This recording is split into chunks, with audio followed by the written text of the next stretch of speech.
Hello there and welcome. I am going to explain an idea that every child should learn before they even go to school. And yet, most people go right through their life and never really understand it. Dr. Maxwell Maltz, around 1960, said it was the greatest psychological discovery of his generation. It's on self-image. You see, you and I have an image of ourselves. It's how we see ourselves. I know there's a reflection come back from the mirror. I can see me. That's a reflection of my physical being. But that's not how I see me. I see me in my mind. And it's based on information that I have on me. Now, some people have a lot of false information, so they've got a very false self-image. Around 1960, Dr. Maxwell Maltz wrote a book called Psycho-Cybernetics. Cybernetics was a new idea. Cybernetics was something that was discovered around the Second World War by a physicist and a mathematician, Wiener and Rosenbluth. They didn't even have a name for it. And it was used for heat-seeking missiles. And they pointed out that cybernetics is the science of control and communication in the animal and in some machines. And what it does, it measures deviation from a set goal, sends information into a coordinating mechanism that'll correct the output and keep whatever it is moving towards the goal. Well, do you know you have a cybernetic mechanism locked up in you? Now, what I've just said may not make any sense to you at all, but before you finish watching this video, it's going to make a lot of sense. Now, if you've heard me speaking at any event or in any video or audio, you've heard me talking about paradigms. Paradigms are nothing but a multitude of ideas, a multitude of habits that are fixed in the treasury of our subconscious. Paradigms are partly genetic and partly environmental. In other words, the ideas are built right into the genes at birth. That's why we look so much like our relatives. So when we tie all these together, it makes a very interesting story. And I'm going to ask you to sit back, take notes if you want, but really pay attention. If you have kids in school, this is critical. If you're in sales, your sales will skyrocket. Relationships, just anything that you're going to do is dependent on how you see you. So let's think about it. Cybernetics and paradigms. Very, very interesting subject. Cybernetics and paradigms are both control systems that operate essentially on the same principle. Both maintain a definite course of action and will not deviate from the course that has been established. You must alter the paradigm to achieve the result that you desire. Now think about that for a moment. You'll see people stuck at a certain level. Go ask any sales manager to give you the names of their salespeople, and they can tell you what those salespeople are going to do next month and next year. Why? Because they're programmed. They just come in about the same, maybe up and down a little, but they come in about the same. How about athletes? Every coach will tell you exactly how they're going to play. There's patterns. They're called habitual patterns. Well, that's a paradigm. Now, this is a beautiful concept, so let's understand it. Cybernetics and paradigms, all right? There's a thermostat. Now, a thermostat in your home is a cybernetic instrument. Now, I live in Toronto, so a good part of the year it gets pretty cold there. Other parts of the year it gets pretty warm. But in the winter, you would have your thermostat set to control the room temperature at around 70 degrees. Now, you could be sitting there reading a book or something, and all of a sudden you feel a draft around your feet, and you're starting to feel a little cool, and you think, what's going on? So you go and look at the thermometer, and you notice that the temperature is not 70, it's dropped to 65 degrees. You start to investigate, you think, what's wrong? And you'll notice the front door's open. Now, it used to be, when I was a little boy, you'd go and check on the furnace, because maybe the furnace had gone out. And you'd have to shake all the ashes down and build another fire and get it going again. Not today. Today we've got cybernetic mechanisms hooked up to our heating system. You see, the thermostat measures the deviation from the set goal. What was the set goal? The set goal is 70. But the temperature is at 65. Things have changed. The thermostat sends a message to the furnace, and automatically the fire's turned on. The fan's turned on, and the temperature starts to rise. And it gets up to 66, 67, 68, 69, and it'll take it right back until it's back on course at 70 degrees. And then the fire and the fan are turned off. Now think of that. And it all happens automatically. That's a cybernetic mechanism. Interesting, isn't it?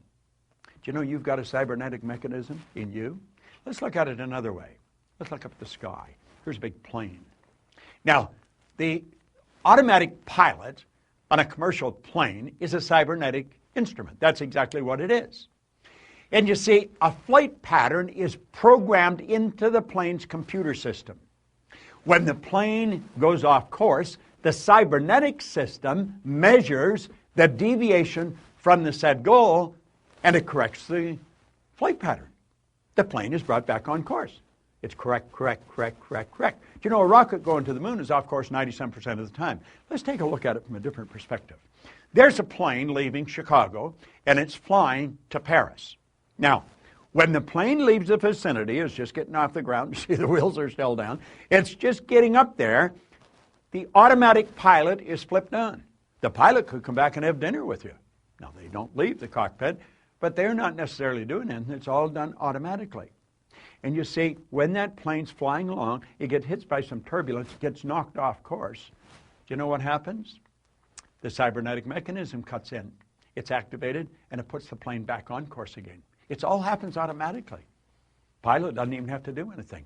But ultimately, although it goes off course and gets knocked back on course, it ends up in Paris. Now think about that for a moment. Here's you. And you have, locked into your subconscious mind, a self-image.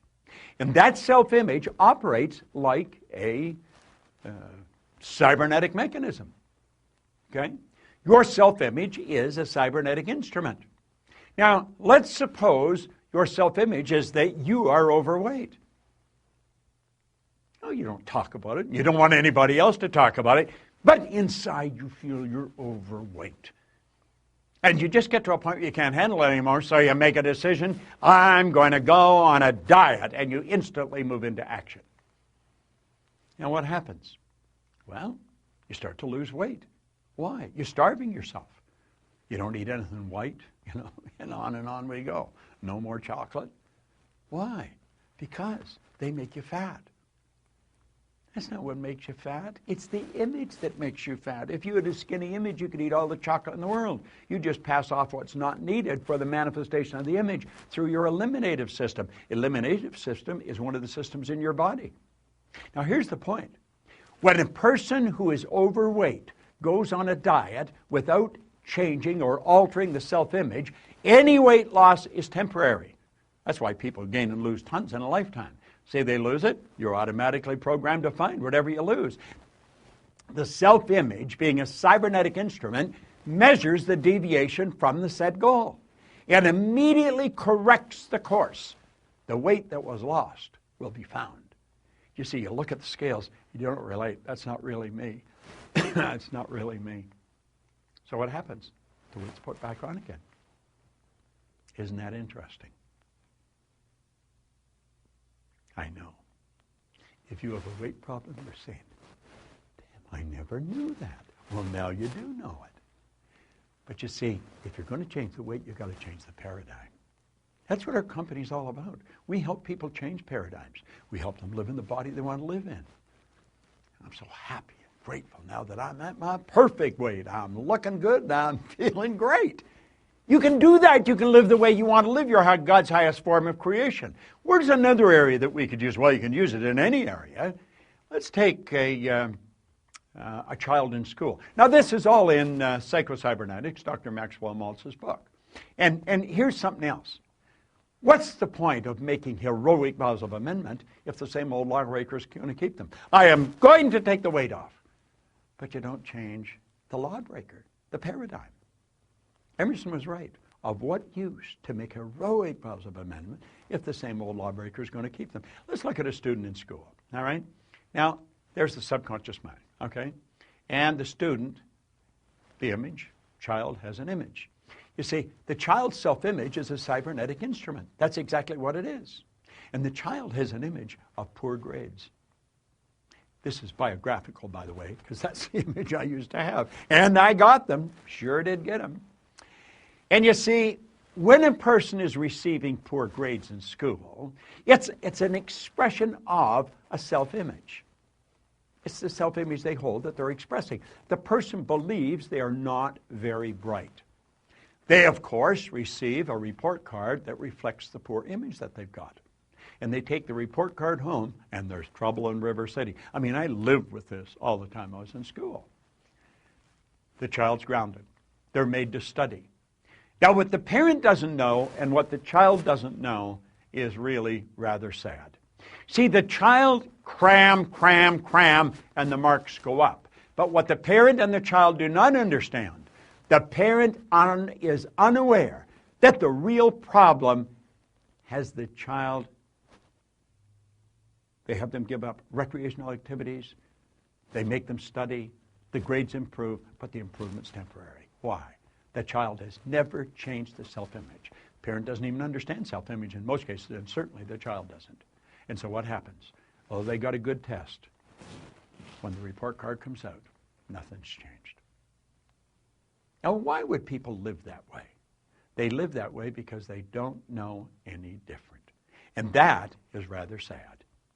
See, we should learn to live the way we really want to live. We've got to understand this concept of self-image, of cybernetics, of paradigms. You know, Oscar Wilde said something really beautiful one time. He said, selfishness is not living as one wishes to live. Selfishness is asking others to live as one wishes to live. You've got to develop the courage. You've got to develop the awareness, the wisdom to live the way you really want to live. Life is very short, and it's over very fast. And you can have, do, or be anything you want. You're God's highest form of creation. If you really want to check in to programs that will change the course of your life forever, understand this. Myself and my associates in our company spend all their time studying this. I have personally been studying it for over 50 years. We have some of the best programs in the world. Some of them run for a week, some run for a year, some run for an hour every day. But I'll tell you this, they'll have you running in the direction that you want to go for the rest of your life. Leave us your information. Let us talk to you. And absolutely refuse to spend another day living the way someone else wants you to live, so that they're going to be happy with you. See, most people live the way they think other people think they should live. At the very best, that's going to be a bad trip. This is your life. Make it a phenomenal experience. This is Bob Proctor.